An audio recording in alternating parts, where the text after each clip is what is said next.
Okay. It's amazing the thoughts you have and what you realize, but I think this one is so good that I almost couldn't not share it. So, um I think we are energetic beings. Our soul is energy.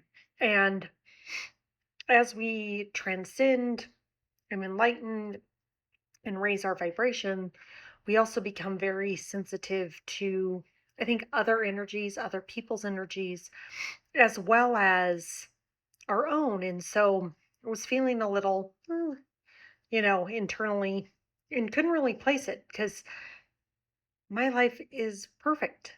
Everything is going really, really, really well.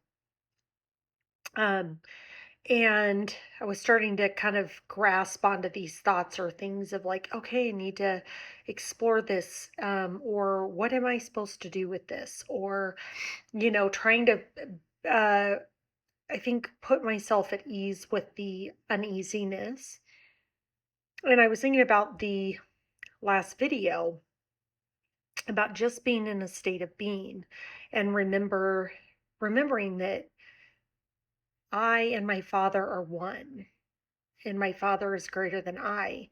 And so just in that momentary remembrance of I am God, source, universe divine. I am an emanation of the creator, and how the I can experience the creator is through my humanness, and how he can experience his divinity is through me. And um it was just this profound thought where it's like I actually don't even need to inquire or do any of that because I had that momentary remembrance of who I am. And the ego wants me to seek or think that something's wrong or I need to figure something out. And the reality is it wants to keep me in that constant state. And if you're in a constant state of seeking, you're not in a constant state of divinity because the ego is attaching to things to get you to think that if you improve this will make it better, or if I solve this will make it better. But you already are. You already are divinely perfect. There is nothing to seek. The reality is are we here tuning ourselves to the highest frequency, which is our own unique frequency, to allow God, source, universe, divine to work through. There is nothing I actually need to do. There is nothing broken. There's nothing to seek. There's nothing to figure out. There is nothing but remembering who I am and making sure that I attune to that.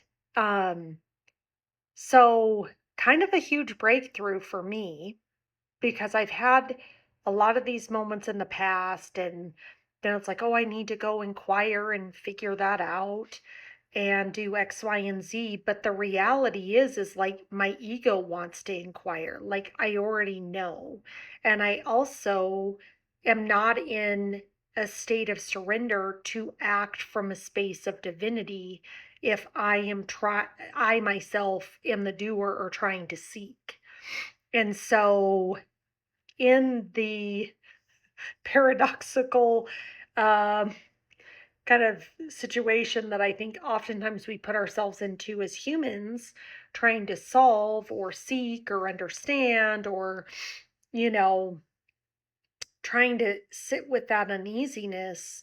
Sometimes it's okay to just be with it, to feel it, to acknowledge it, and to surrender and trust that God has it all handled. Like there is nothing happening on this planet at any given time that is not in divine perfection of God.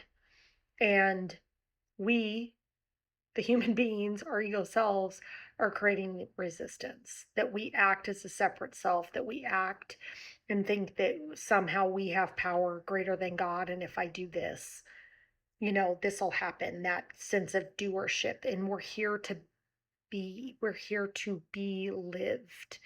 And it just brought over this state of like, I don't need to worry about any of that. Like everything is in divine right order. Everything is perfect. I'm right where I'm supposed to be, what I'm supposed to be doing. Everything is happening for my highest and my greatest good at any moment in time. I am a victim of nothing. I am appreciative of everything. And through that, you start to release the ego and transcend into the heart of divinity and love and safety and security because you know that God is in control and that you can release that. And so I just continue, guys, to invite yourselves in to a different conversation. We are in a great awakening. We are transcending consciousness. We're moving from a density, ego based, solar plexus, self identity consciousness to a fourth density, which is our heart. In our heart knows, our heart is love, and to surrender and trust that. And our ego will rise up. And when it's like the heart knowing that I trust and I know, and I actually don't need to seek and have any answers, that's when the power of love really steps in. And so I'll continue to share my journey and my path. It's going to continue to be very intense on this planet. There is a lot of intensity because we are being called to a different level of dimension. When we hear all the stories that talk about God, talk about Jesus, the second coming of Jesus is each one of us waking up to the Christ consciousness which is in us. And the Christ consciousness is to be of unconditional love, to see every other being as we see ourselves. There's one begotten Son. Well, the begotten Son is each and every one of us because God created each and every one of us, and the way He experiences Himself is through us.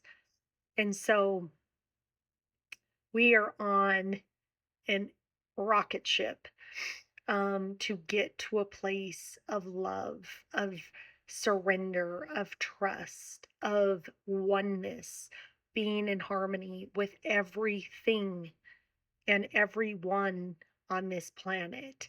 And when we come into that consciousness, that's when magic is really going to start happening. And so, again, I'll share because I'm going on the same journey you are. And how do I get to that state of true love, of unconditional love, of seeing every other human being as myself, to see their pain behind their wounding and to love that and to do that same for myself. When I have those crunchy moments, it's like there's a piece of me that needs to be loved, that the ego wants me to, quite honestly, probably not be aware of, but it's my opportunity to connect and find that and know that that piece of me is divine. It's worthy of love. It needs to be loved. And I bring that into unison and harmony with myself as I continue to ascend. So, what a beautiful journey we're on. We actually don't need to do anything except remember our divinity, which we are human, and we have to balance our humanity with our divinity. And that's what makes this journey, I think, so hard, is how to transcend and step into that. But the steps are awareness. The steps are identifying that was my ego that wants me to think I need to go do this meditation or do this because that's going to give me the answer of what I'm seeking. Actually, seeking is not being in union with the divine and connected to my divinity. Seeking is my ego telling me I'm lacking something and I need to do something. in order to fix or solve that when it's like, I already know. I already know. I'm already perfect. There's nothing else to seek. And it's just to remember our divinity, to remember the unconditional love, and to come home and return to ourselves.